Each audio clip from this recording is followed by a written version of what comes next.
Hello everyone, welcome back to another episode of Aster-yee-ah. Before we begin, I have laid out a table of contents to show what this episode is about. If you have an interest, please click on the thumbnail to jump to the desired time. I will begin this episode firstly by going over the changes I made to some parts of the Serendipity neighborhood. I wanted to make this area different with smaller buildings and some community farms near the edge of the neighborhood. Since the other side of the neighborhood has a community farm/garden, the other end should have one too, and both can bring their local produce to the neighborhood square to share with the community. I also went ahead and completely erased the Yugen area in order to restart again by fitting in walkable roads as seen in the Serendipity neighborhood. I also changed the zoning around and using more and more Rico buildings, as I have better control that way, but it is still not quite finished. As you may see in some areas, things are a little rough. In the future, I may hold a stream where I will go over remaking Yugen with walkable roads and rezoning with Rico assets. Again, one of the rules in achieving walkability is making the walk interesting, so I tried to add in more benches, more chairs, and even some plop art, as discussed with Jeff Speck of how art affects public spaces. But that will occur more in the future. I also saw a comment noting that the city is looking very concrete with very little green space, and I do agree to a certain degree, but the city is still young and we're only 12 episodes in after a year and a half of development in the series. I am in the process of adding more parks and green spaces during the makeover of Yugen, as you may see in some areas. As mentioned in the last episode about Vancouverism, I am also in the process of applying that in Yugen by adding shorter buildings, most notably by the water, and having the taller buildings more inland, closer to the heart of Yugen, while also being surrounded by more shorter buildings. This will allow for better views and more light shining down on the city. While applying this urban design plan, I am also carefully picking assets in the workshop that will fill in spaces of a block, as I mentioned in the last episode between the battle of figural object and figural space. Typically, it's European building assets and some East Asian assets that fulfill this role of filling in those blocks of a neighborhood. I really dislike assets that come with their own parking lot or trees or other things that unnecessarily increase the size of the asset by empty space. I completely redid the Yugen Pira station to make it more clean-cut with the help of the propline tool, decals like the red brick tile, fences, and better looking vegetation. That's the only station I have finished redoing so far, but you may notice that I also removed the elevated tracks and stations. I removed them because I figured it unnecessarily complicates things, and just really cast some dark shadows on some surrounding buildings, making the area look more gritty with all the overhead infrastructure. I'll go ahead into more detail about that decision in the next episode or in the future. I am also in the process of adding small little garbage and recycling hubs managed by the neighborhood officials. I could possibly locate these next to parks or community gardens/farms. Lastly, one of the biggest changes is completely removing that neighborhood that I introduced in the Yggdrasil ecology episode, with the massive stacked highways, trains, and cycling paths all in one unit. I had a few comments mentioning Robert Moses, one of the most powerful city planners in the 20th century, who was known for discriminately placing highways through neighborhoods in New York City, cutting off the waterfront from neighborhoods, and not even solving the traffic problems. I agree with those comments. That huge system of infrastructure was just unnecessarily too big and complicated, and as we learned from the Just Spec video, the future of our city's transportation shouldn't always rest on the concepts of fancy high-tech trains or autonomous vehicles like how highways were introduced and dominated the way of thinking in the 20th century, but something as simple as walking, which existed for thousands of years in our urban planning prior to modernization, works very well and can really make a difference in how a city grows and treats itself. But let's move on ahead to the area of construction for this episode. In this episode, I'm going to be taking inspiration from a visit I made, which is a local Thai temple. So let me show you guys around.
And that's me chowing down awkwardly on a chicken skewer marinated in char suey.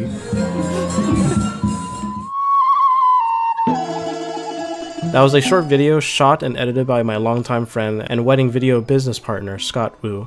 Where we went was a temple called, now pardon me for incorrectly saying this, Wat MONGKOLRATANARAM in Tampa, Florida. What started this build was a comment made by Stratosphere Tai, where he criticized saying that Aster-yee-ah looks like another Tokyo. Well, I've been to Tokyo several times, therefore I see no absolute resemblance. But I went ahead and asked him, so what do you recommend from Thailand to put in Aster-yee-ah? Immediately he mentioned Buddhist temples, and this conversation actually happened conveniently, as Thai New Year was just around the corner. This local temple, which I've been hearing about it for a very long time, which is known for its cheap and amazing food, but I never had the opportunity of going until now, so I'd like to say thank you to Stratosphere Tai for jump-starting this experience, and it was a coincidence of being a bonus that it happened on Thai New Year's, also known as the Water Festival. The property of the temple grounds was very comfortable, with a bountiful amount of trees casting shadows down on the hungry tourists, as the Florida sun shines ever so brightly with its amazing scorching heat. There were stalls all in one building, serving a range of foods from pad thai, noodles, sticky rice, fried bananas, and more. The food actually sells out very quickly, so if you happen to be in the Tampa Bay area on a Sunday morning, go to the temple at 9 a.m. to find good parking.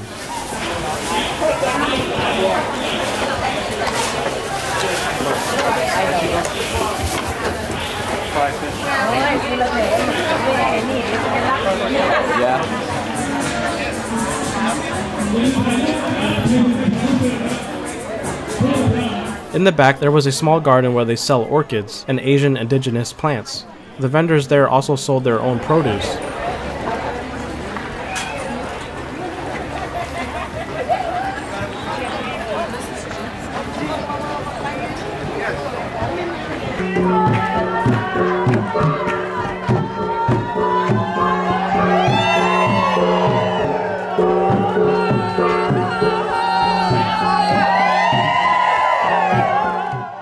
Lastly, there was one big scene when the community of Thai people guided a shrine of Buddha, parading around the temple a few times.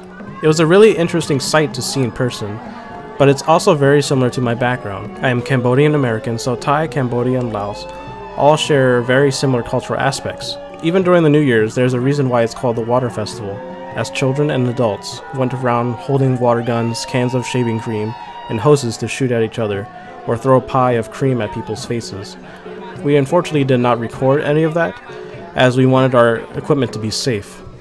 Now jumping back to Aster-yee-ah, I want to take inspiration from this visit and apply it to the city. Firstly, I'm going to be starting on the waterfront, like that I saw at the Thai temple. This waterfront is going to be very high, unfortunately, due to how the map is, and increasing the water level doesn't necessarily help, but will flood other areas of the map. But at the same time, it makes sense since Aster-yee-ah is set in an era of climate change with torrential rains and flooding. For the waterfront, I take inspiration from Addis with the City Skylines series called Aquapolis, where there is a heavy emphasis on canals, so adding a walkway on these seawalls makes for an interesting pedestrian experience. I also want to add more pedestrian bridges connecting the neighborhoods across from the rivers like the Kakehashi Park. However, in the end, I decided to adjust the seawall to make the pier closer towards the water, height-wise, as the original design was rather ridiculous with the height of the pillars supporting the pier. But I do like the design this way, as a more interesting waterfront design with walkways, stairs, and trees.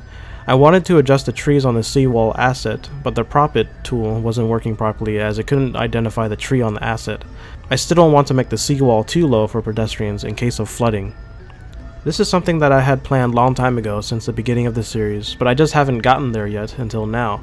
In Aster-yee-ah, there is no official religion, but I want to construct religious monuments such as churches, mosques, temples, etc., as a sort of relics of the past.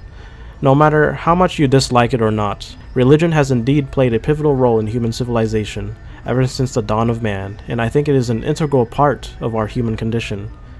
But what I want to focus on particularly on how religion has affected us is through architecture.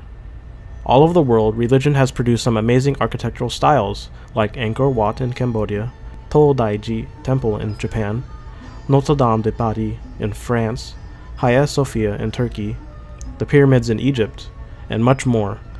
But let's look at these structures at a more fundamental level. If you were to strip away the constituents of these structures, the core role of these buildings were to serve as a place of commune, where people are brought together whether through prayer or socialization, such as Sunday church, or afternoon prayer at mosque, or Buddhist offerings and ancestral worship at temples.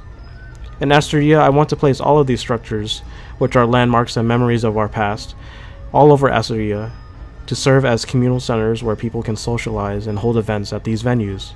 However, I did notice a small backlash when YouTuber Silverette built a mosque in his series Amar City, which is a Middle Eastern inspired city, and it's quite obvious that it would need a mosque. But such a backlash is not going to stop me or the City Skylines YouTube community like Silverette from doing what we want to do. So I definitely want to continue with introducing many religious structures from our past and integrate them into the city as communal centers. The Thai Temple Grounds is based on Theravada Buddhism, which is the doctrine of the elders. It is among the three main sects of Buddhism. Temples have been an important part of Thai society for over 700 years, dating back to the Sukhothai Kingdom. Many temples also have a school and has been a place for education since that ancient period. Eventually, temples lost their role in educating the public, much like how churches in the West lost that role too. Aside from education, temples were also an important source of the arts and training of artisans. Temples were the birthplace of Thai customs and traditions, and the focal point of each community, like I said in the last episode about neighborhood structure. A communal area, such as a temple, were often at the center of a village. However, nowadays, temples have become mainly a place for religious learning and performing religious rites, but are still often the center of activities during festivals. The largest building at a Thai wat, or temple, is usually the Vihan, or assembly hall. It will typically house a large, primary Buddha image and may have any number of additional statues. When visiting a temple, you must dress modestly. Remove your shoes before entering any temple building, as shoes are thought to bring in earthly impurities onto the holy temple grounds. What I'm doing here now is replicating what I saw at the Thai temple that I visited, which is create a small community garden or farm in the corner. I placed a variety of plants such as apple trees, banana trees, and a bunch of potted plants, as if they are growing something. I also really like these mud decals, which makes the ground much more realistic and fits quite nicely with the temple grounds like that I saw during my visit. I also placed a bountiful amount of trees to cast shade on the communal area for people to socialize there comfortably. Next to the community garden is a dining hall with tables and vendors to sell their foods, much like that I saw during my visit, where many people were seated outside eating their food. However, traditionally, you are not supposed to eat until after the monks have eaten, which is at noontime. The monks are given food donations from the community and is laid out grandiosely in front of the monks. Once the monks have eaten, they will give their food away for anyone else to eat. But since there are many local tourists that regularly visits this Thai temple in my area on Sundays, they just eat anytime they want. But for people of the Thai community, it is tradition to eat after the monks have eaten. It's the same with my Cambodian background as well. Lakes or ponds are also very iconic to Buddhist temples, so I wanted to create a lush pond behind the Vihan, just to spice up the environment more.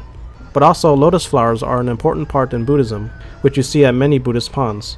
Lotus flowers symbolize beauty and purity, as the strikingly beautiful flower rises above the muddy water from which it sprouts from, which is interpreted as imperfection or sin. In Buddhism, the lotus flower is an allegory of how the plant is born into a life of desire and attachment, but can also rise above it all through the process of enlightenment. Lastly, I want to finish the area around the Vihan to create spacious areas for people to walk around and sit on the grass of the temple grounds. Here's the completed temple grounds. I decided to name this Wat Sabai. Wat means temple or Buddhist monastery in Thai, Lao, and Cambodian, and is borrowed from the Pali language. Sabai means happy, comfortable, relaxed. I chose this word because of how I felt when visiting the temple. Sabai is not the opposite of sorrow, but rather the feeling of tranquility, such as sitting by the seaside, with the breeze brushing up against your hair. Sabai can be repeated 2 times as an adjective to emphasize that something is relaxing. Now this concludes this episode, and I hope you enjoyed that little snippet of the Thai temple and how it inspired this build in Aster-yee-ah. If you'd like to see more episodes like this, I recommend checking out my Patreon page. The Patreon will be based on per episode rather than monthly.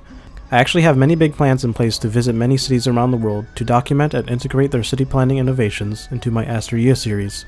But lack of funding is always an obstacle, so if that sounds like something you'd like to see more on my channel, again, please check out my Patreon page, and thank you for watching. I'll see you guys in the future.